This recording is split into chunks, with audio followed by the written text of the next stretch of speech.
నమస్తే. నమస్తే అండి. పులివెందల నియోజకవర్గం ఈ మధ్య వార్తల్లో నిలిచింది. అంటే దాదాపు ఒక 45 ఏళ్ల నుంచి వైఎస్ హయాంలోనే ఉండే నియోజకవర్గం. ఫస్ట్ టైం అక్కడ టీడీపీ జెండా ఎగిరింది. దీంతో పులివెందల నియోజకవర్గం దాని చరిత్ర అనేది మరోసారి వార్తల్లోకి వచ్చింది. దాని చరిత్ర చెప్పమంటే మీరేం చరిత్ర చెప్తారు? ఏం లేదండి. ఇంతవరకు తెలుగుదేశం పార్టీ అక్కడ ఏం కాలు పెట్టలేదు ఆ ఫస్ట్ టైం. చరిత్రలో. హ్మ్. నాకు గుర్తున్నంత వరకు 55లో మొదటిసారి ఆ నియోజకవర్గంలో అసెంబ్లీ ఎలక్షన్స్ జరిగాయి. హ్మ్. అంటే మనకి 52 మొదటిసారి హ్మ్. ఎన్నికలు జరిగాయి భారతదేశం. ఓకే.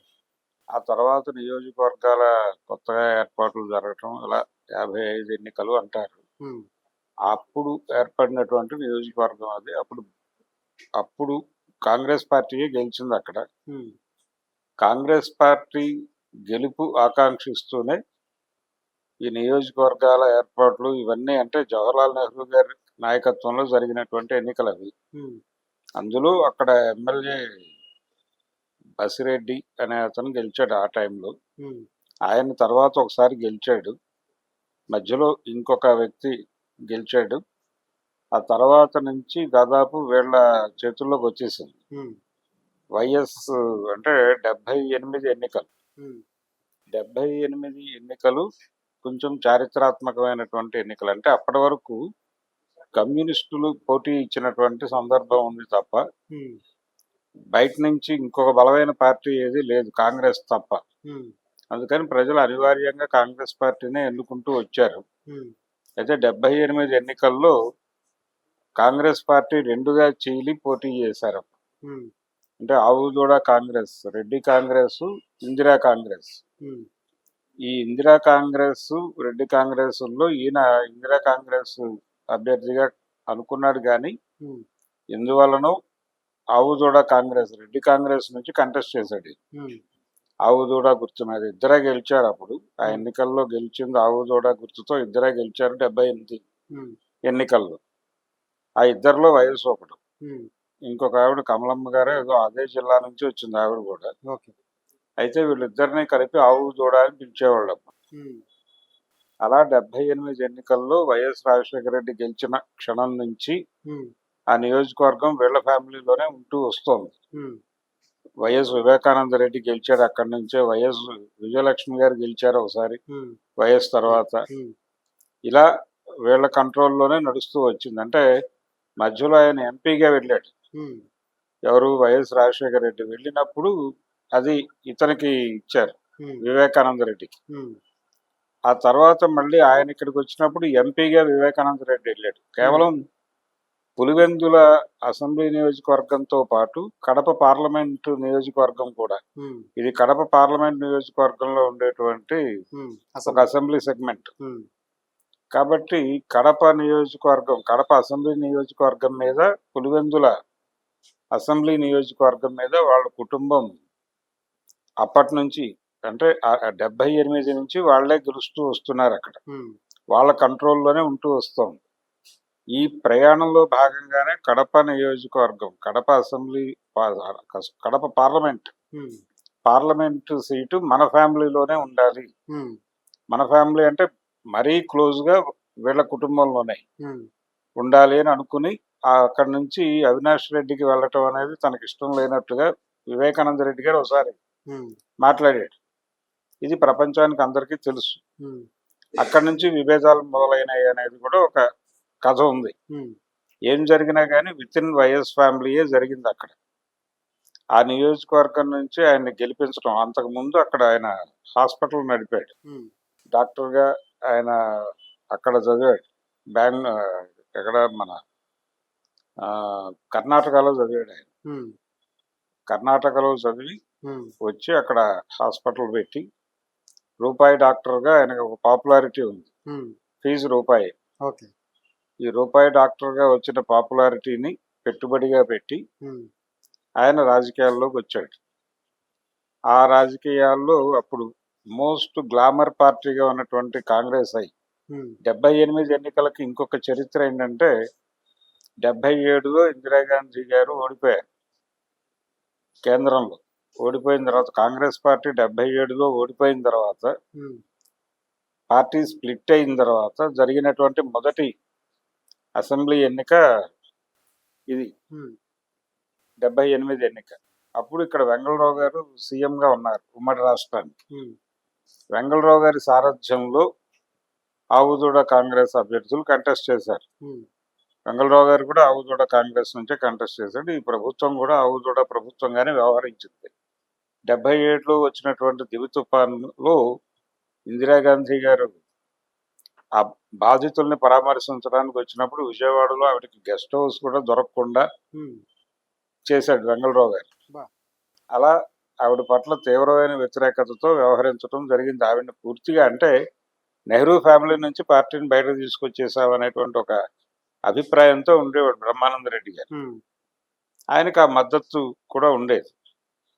ఆ టైంలో ఆవిడ కాంగ్రెస్ అయ్యని పార్టీ పెట్టి ఆ పార్టీ ఆంధ్రప్రదేశ్లో చాలా మందిని ఉత్సాహపరిచింది. అంటే ఇక్కడ ఇమడలేని వాళ్ళు, ఇక్కడ పోటీలో నిలబడలేని వాళ్ళు చాలా మంది అక్కడ అకామిడేట్ అవుదామని ట్రై చేశారు. ఉమ్, ఆ ట్రై చేసినటువంటి ప్రయత్నాల్లో భాగంగానే ఉమ్, నాదెండ్ల భాస్కర్ రావు గారు ఆ పార్టీలో చేరి ఆ పార్టీకి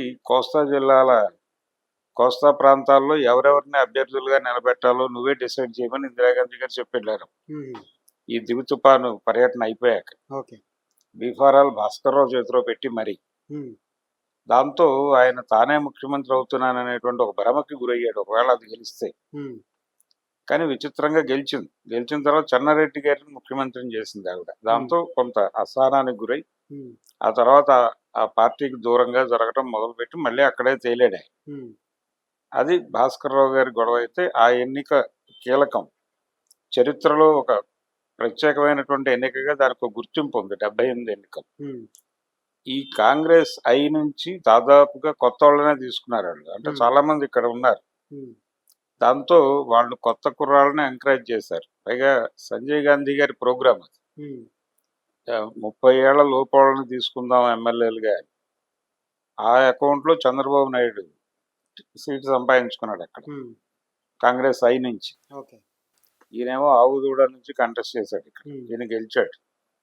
ఈయన అసెంబ్లీకి ప్రవేశించాడు. ఆ ప్రవేశించిన తర్వాత 80 ఎన్నికల్లో మళ్ళీ ఇందిరా కాంగ్రెస్ గెలిచింది కేంద్రంలో. ఉమ్, జనతా పార్టీని పక్కకి నెట్టి ఉమ్, మూడేళ్లలో కొత్త పార్టీతో గెలిచింది ఆవిడ. ఉమ్, గెలిచిన తర్వాత అప్పుడు కూడా అంటే 77 ఎన్నికల్లో దేశం అంతా కాంగ్రెస్ ఓడిపోయినప్పుడు కూడా ఉమ్, ఆంధ్రప్రదేశ్లో 41 స్థానాలు కాంగ్రెస్ గెలుచుకుంది. ఉమ్, ఒకే ఒక్క స్థానం జనతా పార్టీకి వెళ్ళింది. నీలం సంజీవ్ రెడ్డి గారు నంద్యాల నుంచి గెలిచాడు. ఆ ఒక్కటి తప్ప మొత్తం అన్ని ఎంపీ స్థానాలు ఇందిరాగాంధీ గారిని చూసే ఓట్లేశారు ఇక్కడ. ఉమ్, అందుకని ఏపీ కంచుకోట అని అనుకుంది ఆవిడ ఉమ్, బలంగా. ఉమ్, ఆ కంచుకోటను బద్దలు కొట్టినవాడు ఎన్టీ రామారావు. ఉమ్, అప్పుడు కూడా కడప నియోజకవర్గం చెక్కు చెదరలేదు. ఉమ్, అప్పుడు కూడా అక్కడ వైఎస్ రాజశేఖర రెడ్డి ఉమ్, గెలిచాడు. ఆ తర్వాత ఆయన రైజ్ మొదలైంది తెలుగుదేశం పార్టీ ఉమ్, వచ్చిన తర్వాత. ఆయన ఎన్టీ రామారావు గారి అభిమాని. ఉమ్, కాలేజీ డేస్లో అప్పుడు ఉమ్, గుల్బర్గాలోనే అక్కడ చదివాడు ఆయన. ఉమ్, అలా ఆయన ఎన్టీ రామారావు గారి అభిమాని. ఎన్టీ రామారావు గారు పార్టీ పెట్టాడు. ఆ పార్టీకి వ్యతిరేకంగా కాంగ్రెస్లోనే ఉన్నాడు ఈయన. ఉమ్, కాంగ్రెస్లో ఉంటూనే ఆయన తెలుగుదేశం పార్టీకి వ్యతిరేకంగా చాలా లాబీ చేశాడు. ఉమ్, ఆ నియోజకవర్గంలో తెలుగుదేశం పార్టీని గెలవనివ్వకుండా చూసుకోవడంలో ఆయన కృతకృత్యుడయ్యాడు. ఉమ్, ఆయన వాళ్ళ తమ్ముడు ఆయన ఎంపీగా గెలిచినప్పుడు వాళ్ళ తమ్ముడు ఉన్నాడు. తర్వాత మళ్ళీ ఆయనే గెలిచాడు 2 సార్లు. ఉమ్, గెలిచిన తర్వాత ఒకసారి ముఖ్యమంత్రి అయ్యాడు. ఆ తర్వాత సారి కూడా గెలిచాడు అక్కడి నుంచి. గెలిచి అప్పుడు ముఖ్యమంత్రి అయ్యాడు. 2 సార్లు ముఖ్యమంత్రి అయ్యాడు కదా ఆయన. ఉమ్, ఆ తర్వాత విజయమ్మ గారు గెలిచింది అక్కడ ఆయన పోయిన తర్వాత. 2009 ఎలక్షన్ తర్వాత ఆయన చనిపోయిన తర్వాత పౌరాలగుట్ట ఎపిసోడ్ ఉమ్, ఆవిడ కంటెస్ట్ చేసి గెలిచింది బై ఎలక్షన్స్లో. ఆ గెలిచిన తర్వాత మళ్ళీ జరిగినటువంటి ఎన్నికలు. ఆ ఎన్నికల్లో అంటే రాష్ట్ర విభజన ఇవన్నీ జరిగిపోయిన తర్వాత జరిగిన ఉమ్, మొదటి ఎన్నికలో మళ్ళీ జగన్మోహన్ రెడ్డి గెలిచాడు అక్కడ. ఉమ్, అప్పటి నుంచి జగన్మోహన్ రెడ్డి రిపీటెడ్గా అక్కడి నుంచే గెలుస్తున్నాడు. ఓకే. సో 78 నుంచి ఇప్పటి వరకు ఇంకొక పార్టీ గెలవలేదు. ఇంకొక ఫ్యామిలీ సీట్ లేదు అక్కడ. ఉమ్, ఈ కుటుంబం మాత్రమే ఉంది. వైఎస్ ఆయన తమ్ముడు, ఆయన భార్య, ఆయన కుమారుడు ఉమ్, వీళ్ళు మాత్రమే గెలిచారు అక్కడ. ఆ, మిగిలిన వాళ్ళు ఎవరు లేరు, అసలు ఇంకో పార్టీ లేదు అక్కడ. ఉమ్, ఇప్పుడు అంటే 78 నుంచి వాళ్ళకే కమిట్ అయిపోయిన yes, నియోజకవర్గం. ఉమ్, మరి చంద్రబాబు నాయుడుకి ఆ పరిస్థితి లేదు. కుప్పం ఆయనకి తర్వాత ఎన్నికల్లో వచ్చి, అంటే అప్పుడు జరిగినటువంటి ఎలక్షన్స్లో 83 ఎలక్షన్స్లో ఆయన చంద్రగిరి నుంచి గెలిచాడు. ఉమ్, ఆ తర్వాత చంద్రగిరిలో ఓడిపోయాడు రెండోసారి. ఉమ్, ఓడిపోయిన తర్వాత కుప్పానికి వచ్చాడు ఆయన. కుప్పానికి వచ్చింది తెలుగుదేశం పార్టీ పేరుతో వచ్చాడు ఆయన. అక్కడ కాంగ్రెస్తో 2 సార్లు కంటెస్ట్ చేశాడు. ఉమ్, కాబట్టి 10 ఏళ్ళు ఆయన కెరియర్లో అక్కడ అయిపోయాయి 2 ఎన్నికలు. ఉమ్, ఆ 10 ఏళ్ళు కూడా ఇక్కడ కాంగ్రెస్ వైఎస్ ఫ్యామిలీయే ఉంది. ఉమ్, అంటే కుప్పానికి పులివెందులకి పోలిక తీసుకొస్తే అక్కడ చంద్రబాబు రిపీటెడ్గా గెలిచాడు అనే చరిత్ర చెప్తారు. ఓకే, కానీ వీళ్ళకి అంతకంటే 10 ఏళ్ల చరిత్ర ఉంది. వీళ్ళకి చంద్రబాబుకి ఒకసారి ఓడిపోయిన చరిత్ర ఉంది, నియోజకవర్గం వదిలేసి వచ్చిన చరిత్ర ఉంది. ఉమ్, వీళ్ళకి అది లేదు. వీళ్ళు అదే నియోజకవర్గాన్ని నమ్ముకుని అలాగే ఉన్నారు ఉమ్, ఈ ఫ్యామిలీ. అక్కడ ఇప్పుడు కుప్పంలో చంద్రబాబును ఓడించేయటం అనేది పెద్ద ఇష్యూ అయ్యేది కాదు, అది ఇష్యూనే.